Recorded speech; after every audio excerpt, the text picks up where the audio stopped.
सर्वांना सस्ने जय जिजाऊ, जय शिवराय, जय भीम.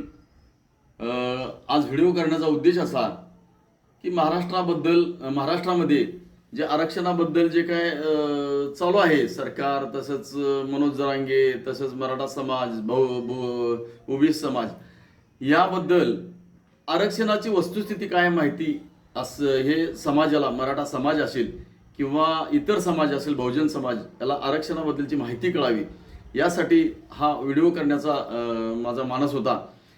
खऱ्या अर्थानं आरक्षण म्हणजे रिप्रेझेंटेशन, प्रतिनिधित्व, हक्क, हिस्सा, वाटा, ज्याच्या त्याच्या वाटणीचं त्याला मिळालं पाहिजे, यासाठी हे आरक्षण म्हणजे रिप्रेझेंटेशन, प्रतिनिधित्व. आणि म्हणून 1902ला राजर्षी शाहू महाराजांनी मराठा समाजासह आपल्या संस्थांमध्ये 50% आरक्षण दिलं. त्यानंतर त्याचाच भाग पुढं जे काही संविधान लिहिलं बाबासाहेब आंबेडकरांनी, त्यामध्ये सुद्धा 340 कलम लिहिलं. आणि त्या 340 कलमानुसार मराठा समाज हा सुद्धा मागास आहे. मात्र ते आयोग नेमून मराठा समाजाला आरक्षण द्यावं असं बाबासाहेबांनी कलम लिहिलं. आणि 1953ला कालेलकर आयोग झाला. आणि कालेलकर आयोगानं सुद्धा महाराष्ट्रभर दौरा केला आणि त्यांनी शोधलं की मराठा समाज हा सुद्धा सामाजिक आणि शैक्षणिकदृष्ट्या मागास आहे. आणि त्याने तसा अहवाल पण तयार केला.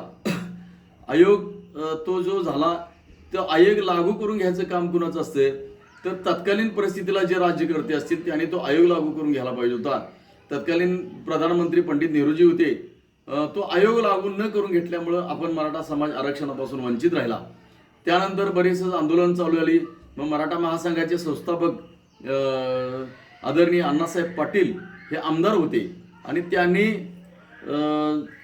जवळजवळ लाखाचा मोर्चा मंत्रालयावर काढला की आरक्षण आर्थिकदृष्ट्या मागास, म्हणजे आत्ता जे दिलेलं आहे EWS, अशा पद्धतीनं जो आर्थिक कमकुवत आहे त्याला आरक्षण मिळावं असं त्यांची मागणी होती.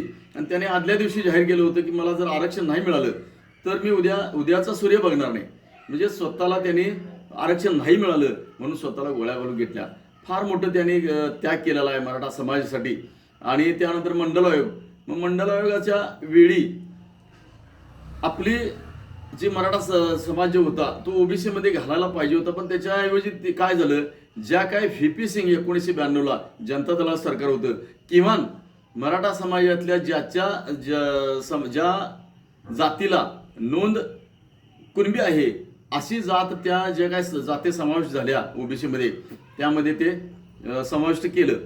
त्यानंतर बरेच आंदोलन चालू होती की मराठा समाजाला सुद्धा आरक्षण मिळावं. आम्ही बरेच वर्ष, आता 20 वर्ष मी सुद्धा काम करतोय आरक्षणामध्ये संघटनेच्या माध्यमातून. आम्ही समाजाला ज्यावेळी सुरुवातीला सांगत होतो की बाबा मराठा समाज हा सुद्धा आरक्षण मिळवू शकतो, देता येते मराठा समाजाला, त्यावेळेला आम्हाला खुळ्यात काढलं की मराठा समाज ह्याला कधी आरक्षण मिळू शकतं का. पण होतं तसं, घटनेमध्ये तरतूद आहे, पण ते लक्षात येत नव्हतं समाजाच्या.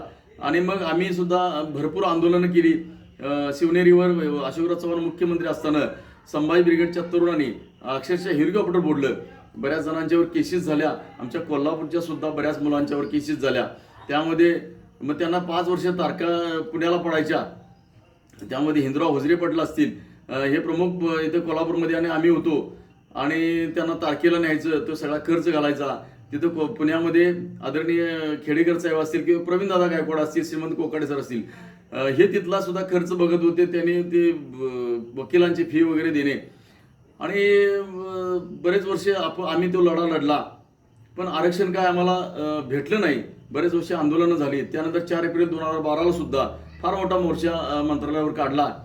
त्यावेळी नारायण राणे समिती नेमून आपल्याला USBC आरक्षण दिलं, पण ते काय कोर्टामध्ये टिकलं नाही. त्यानंतर गायकवाड समिती झाली. फडणवीस सरकार ज्यावेळी आले त्यावेळी त्यांनी आपल्याला SCBC आरक्षण दिलं. SCBC आरक्षण टिकावं म्हणून त्यांनी सुद्धा प्रयत्न केले, पण सरकार गेलं, दुसरं सरकार आलं, मग त्यावेळी ते टिकलं नाही. मात्र त्यानंतर 2019ला केंद्र सरकार म्हणजे मोदी सरकारने EWS, इकॉनॉमिकल वीकर सेक्शन, हे आरक्षण लागू केलं. ते लागू करताना कसं तरतूद केली की 52% महाराष्ट्रामध्ये आरक्षण आहे, तर हे 10% आरक्षण दिलं. आणि 10% देत असताना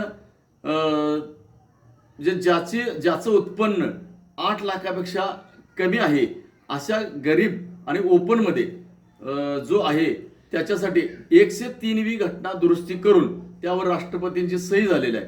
परत सुप्रीम कोर्टाचा त्यावर शिक्कामोर्तब झालेला आहे. त्यामुळे ते टिकाव आरक्षण ते कधीच जाणार नाही असं आरक्षण आपल्याला दिलं. ईडब्ल्यूएस मध्ये कोण असू शकतंय तर ज्याला आरक्षणाचा लाभ नाही. मग SC NT OBC ही ईडब्ल्यूएस मध्ये येऊ शकत नाही. मग महाराष्ट्रामध्ये ओपन मध्ये कोण तर मराठा समाज आणि ब्राह्मण समाज आणि काही मुस्लिम तर एवढेच येतात. तर आपला मराठा समाजाला नोकरीमध्ये शिक्षणामध्ये ईडब्ल्यूएसचा जवळजवळ 90% फायदा झालेला आहे. मग त्यामुळे ईडब्ल्यूएस चांगलं आरक्षण अगदी आहेच आणि ते पाहिजेच. मात्र काही त्यानंतर सुद्धा आंदोलन झालं. मनोज जरांगेच्या माध्यमातून आंदोलन सुरू झालं. त्यांची मागणी अशी होती की मराठवाड्यात अन्याय झालेला आहे आणि तिथं आरक्षण द्यावं, ज्यांच्या काही नोंदी कुणबी आहेत ते शोधून द्यावं.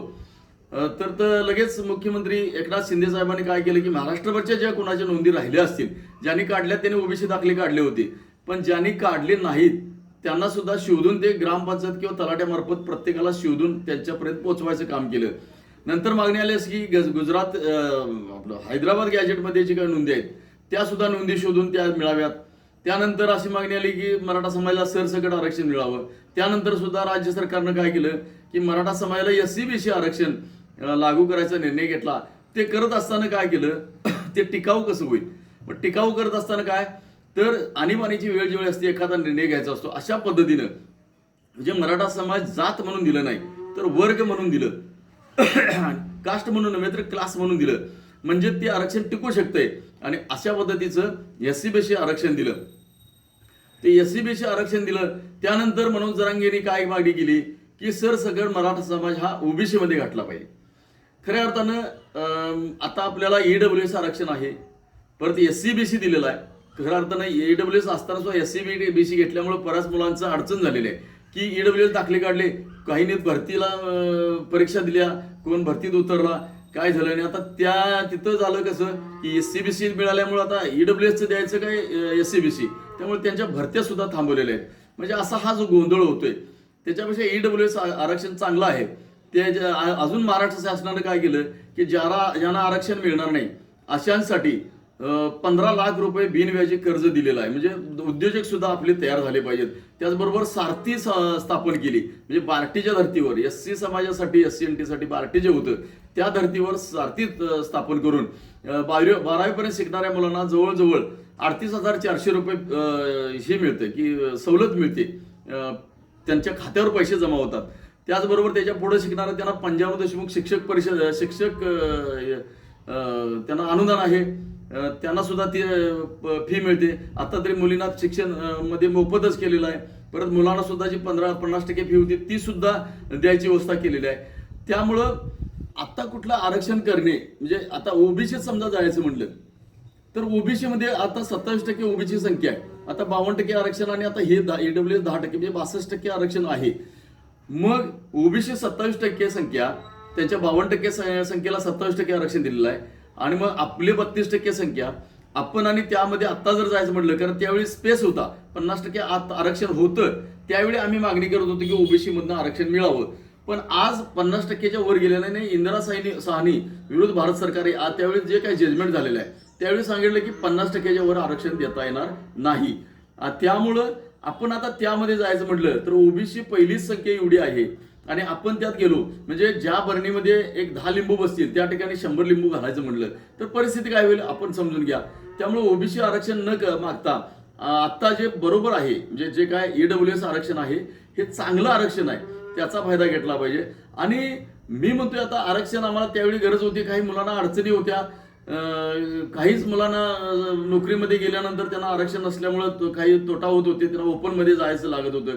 आता आरक्षण आहे, ईडब्ल्यूएस आहे, आता SC BC दिलेला आहे आणि क्रिमिलेअरची अट आहे म्हणजे OBC मध्ये कुठे असेल तर आणि SC BC असेल किंवा ईडब्ल्यूएस असेल 8 लाखाच्या उत्पन्न वर जर असेल जो काय त्याच्या वर जाईल त्याला आरक्षणाचा लाभ मिळणार नाही. आता कोर्टानं सुद्धा बहुतेक निर्णय होता आता की SC समाजाला तसं नव्हतं की ईडब्ल्यूएस सारखं म्हणजे 8 लाखाची उत्पन्नाची क्रिमिलेअरची अट नव्हती ती आता तिथं लागू करायचं ठरवलेलं आहे. म्हणजे त्या SC समाजातल्या जे काही गरीब तरुण आहेत त्यांना सुद्धा बरं वाटायला लागले की जो काही एकच लाभ घेत होता, काही कोट्याधीश झाली संपत्ती, तरी सुद्धा त्यांच्या मुलांना आरक्षणाचा लाभ मिळत होता. त्याऐवजी आता 8 लाखाच्या वर ज्याचं उत्पन्न होईल ते राहिलेल्या जो काही खाली समाज आहे त्या गरीब समाजाच्या मुलांना शिक्षणामध्ये आणि नोकरीमध्ये त्यांना सुद्धा फायदा होईल. त्यामुळं आता ही जी परिस्थिती चालू झालेली आहे, खऱ्या अर्थानं माझं म्हणणं आहे की आता आरक्षणाचा लढा असा लढला पाहिजे की आरक्षणापेक्षा कुठला लढा लढला पाहिजे की आता इकडं पश्चिम महाराष्ट्र असेल तर समृद्ध आहे, कारण बऱ्यापैकी शेती पिकते, पाण्याची व्यवस्था आहे, तर नद्याजोड प्रकल्प व्हावा आणि मराठवाड्यामध्ये पाणी कसं जाईल आणि तिथला समाज कसा समृद्ध होईल. कारण बघतोय मी आता आरक्षणानं काय आमच्या घरावर सोन्याच्या खपऱ्या येणार नाहीत, कारण बरीच समाज आता आमच्या गावाचा विचार केला, मी सगळं महाराष्ट्राच्या ऐवजी गावाचा सांगतो की आमच्या इथं जवळजवळ 25 ते 30 घरं ओबीसी समाज म्हणजे सुतार समाज आहे, जवळजवळ 30-35 घरं कुंभार समाज आहे म्हणजे तो ओबीसी समाज आहे, एससी समाज जवळजवळ 100 घरं असतील की ओबीसी समाज आहे, बाकी काही कुणबी सुद्धा बरेचसे आपल्या इथं आहेत, काही लोहार आहेत, काही एनटी मधले सुद्धा काही जे वसाव समाज आहे तो सुद्धा आहे.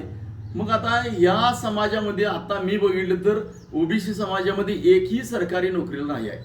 दोन्हीकडलं बघितलं तर एससी समाज म्हणजे हाताबोटा म्हणण्यासारखा एका दुसराच कुठेतरी बँकेमध्ये इकडे तिकडे झाला आहे, अन्यथा तिथं सुद्धा म्हणजे आरक्षण मिळालं, जो शिकायचा येईल त्याला जे तोटा होत होता, त्याला जे कुठेतरी अडचणीत होती, त्यासाठी आरक्षण पाहिजे होतं आणि त्यासाठी आरक्षण आपल्याला आता मिळालेलं आहे. मराठा समाजाला EWC चांगलं आरक्षण आहे. त्यामुळं आता काही मराठवाड्याला आता माझ्यामध्ये परवा वाचलं मी 20,000 कोटी काहीतरी ते द्यायचं ठरवलं, तिथं उद्योग येतात. त्या करताना आमच्या कोल्हापूरला MIDC झाल्या, त्यामुळे हजारो तरुणांना उद्योग मिळाले. तसं तिथं ते उद्योग कसे येतील किंवा नद्याजोड प्रकल्प होऊन इथलं पाणी तिथं कसं जाईल आणि त्या पाण्याच्या याच्यावर तिथला जमीन भरपूर आहे पण पिकवता येत नाही, त्यासाठी आंदोलन होणं हे गरजेचं आहे. नाहीतर काय व्हायला लागलंय की ओबीसी समाज आणि मराठा समाज म्हणजे जो गावगाड्यामध्ये एकत्र आता राहतात वगैरे आणि त्यांच्या मनामध्ये जर आता कलुषित झालं तर म्हणजे मग आम्ही काय केलं, कशासाठी आम्ही आरक्षणाचा लढा लढलो, असा एक विषय होईल. त्यामुळं माझी कळकळीची विनंती आहे सर्व समाजाला. आता मनोज जरांगेचा एक फायदा झाला की त्यामुळं कुणबी नोंदी शोधल्या, ज्यांच्या काय माहिती नव्हत्या त्या मिळाल्या. पण आत्ता जे त्यांचं आंदोलन चालू आहे म्हणजे एकच मागणी टिकप नाहीत, त्यांची कायम अशी मागणी बदलते असं नको आहे. तर त्यांनी एखाद्या मागणीवर टिकवतो, त्यापेक्षा त्यांच्या आंदोलनाला आम्ही पाठिंबा देऊ. आता येणे आरक्षणाचा आता विषय कसं की पोपट मेला म्हणायचं कोणी, यासाठी बरेच जण बोलत नाही. जे अभ्यासक आहेत, जे आरक्षणाचे अभ्यासक आहेत, मग ते राजेंद्र कोंढरे सर असतील किंवा प्रवीणदादा गायकवाड असतील, बरेचसेच आहेत, श्रीमंत कोकाटे सर असतील, ह्यांनी आरक्षणाचा अभ्यास केलेला आहे. पण ते आरक्षणावर बोलायचं कसं, समाज आपल्या अंगावर येईल. पण आपल्याला बाबासाहेबांच्या जे काय संविधान आहे, संविधानानं आपल्याला कलम 19 आपल्याला बोलायचा अधिकार दिलेला आहे. मग त्या अधिकाराचा वापर करून जो समाजाला आपण वस्तुस्थिती सांगणं आपलं गरजेचं आहे. ज्याला माहिती आहे त्यानं बोललं पाहिजे. आम्ही लाखोंचे मोर्चे काढले, पण लाखोंचे मोर्चे जसे वारीला माणसं आली तशी आलीत आणि गेलीत. 58 मोर्चे झाले, पण त्या ठिकाणी ज्याला आरक्षणाबद्दल माहिती आहे अशी माणसं बोलायला पाहिजे होती. पण काही तत्कालीन राज्यकर्त्यांनी तिथं फक्त आमदार खासदार सुद्धा त्या ठिकाणी येऊन बसायचे. अहो, तुम्ही इथं बसायची ही वेळ नाही. तुम्ही त्या संसदेमध्ये, तुम्ही विधान परिषदेमध्ये, विधानसभेमध्ये ह्या आरक्षणाचा अभ्यास करून कशा पद्धतीनं आरक्षण देता येईल हे तिथं बोललं पाहिजे होतं. किंवा जे काय मोर्चे झाले त्यामध्ये ज्यांना अभ्यास आहे त्यांनी बोललं पाहिजे होतं. पण काही त्यावेळी षडयंत्र झाली, माणसं आली एकत्र जमलीत, पण आहे तशी शांततेने गेलीत. त्यांच्याबद्दल माहिती जी काही आरक्षणाची होती ती मिळाली नाही. त्यामुळं आपल्या समाजाला कळकळीची विनंती आहे की आपल्या भलं कशात आहे. तुकाराम महाराज म्हणतात, आपल्या हिता असे जो जागता धन्य माता पिता तयाच्या. आपल्या हिताला आपण जागा असलं पाहिजे. आरक्षणाचा लढा आता आपल्याला परवडणारा नाही आहे. कारण काय होतंय की आरक्षण अजून काहीतरी अशा धरतात मुलं, तरुण मुलांना माहिती नसतं आरक्षणाबद्दल काय, आणि त्यामुळं काय करतात की उद्या आपल्याला आरक्षण मिळेल नाही मिळेल, मग त्यामुळं काही बऱ्याचशा आत्महत्या, आतापर्यंत बऱ्याच आत्महत्या ह्या आरक्षणामुळे, त्या आंदोलनामुळे झालेल्या आहेत, आरक्षण मिळालं नाही म्हणून. त्यामुळे आरक्षण आपल्याला आहे, त्याचा फायदा घ्यावा. आणि आत्ता आत्महत्या कुणीही करायची गरज नाही. तुकाराम महाराज म्हणतात की थोडा जरी राग आला जीव दिला गंगेत, त्यासी परलोकी नाही मुक्ती अधोगती चुकीना. जरा राग आला म्हणून जीव द्यायची गरज नाही. जोडून या धन उत्तम व्यवहार आहे, उदास विचार वेच करी. उदास विचार करून उत्तम व्यवहार करायला पाहिजे. हे आपण शिकून जे काय शासन आपल्याला 15 लाख रुपये देतात, नोकरी करण्यापेक्षा नोकर ठेवायची ताकद आमच्या पोरांच्या मध्ये आहे, ती आपण घेतली पाहिजे. आता बरेच परदेशामध्ये सुद्धा भरपूर गरज आहे युवकांची. तिथं व्यावसायिक शिक्षण जे आहे ते शिक्षण घेऊन जर आपण गेलो, त्या पद्धतीनं आमच्या संभाजी ब्रिगेडच्या वतीनं प्रवीणदादा पुढाकार घेतात आणि ते सुद्धा आता बऱ्याच मुलांना बाहेर परदेशामध्ये नोकरीच त्यांनी नोकऱ्या लावलेल्या आहेत. त्यासाठी काही आमच्या संभाजी ब्रिगेडचे ज्यांना माहिती आहे इतर देशामधली, ते त्याचं काम करतात. ते त्यांच्याकडे नावं द्यायला सांगतात, त्यांचं क्वालिफिकेशन बघतात. त्या पद्धतीच्या नोकऱ्या सुद्धा परदेशामध्ये आपल्या मुलांना आता मिळत आहेत. त्यामुळे हे अशा पद्धतीनं आपण आता गेलं पाहिजे. म्हणजे सगळे सोयरे वगैरे जी आता मागणी आहे, सगळे सोयरे, पाहुणे रावळे, पै पाहुणे वगैरे हे शब्द आपल्या बोलीभाषेतले आहेत. ते तुम्हाला आपण संविधानानं चालतो. संविधानामध्ये असं कुठं तरतूद नाही आणि ते झालंच तरी त्यावर लाखो हरकत येतील आणि त्यामुळे ते कुठेही कोर्टात टिकणार नाही. हे माझे अगदी कॉन्फिडन्सली सांगतो आणि अगदी धाडस करून बोलतोय मी. त्यामुळं सर्व समाजाला आता समजून घ्यायची गरज आहे की बाबा आता आरक्षण आहे, त्याचा लाभ घ्या. आहे त्याचा ज्या काय सरकारी सुविधा आता चालू आहेत त्याचा आपण लाभ घेतला पाहिजे आणि आपल्या समाजाचं हित आपण केलं पाहिजे, आपल्या घराचं हित आपल्या केलं पाहिजे. हे मी तरुणांना सुद्धा सांगतोय. या निमित्तानं आपल्याला सर्वांना जय जिजाऊ, जय शिवराय, जय भीम.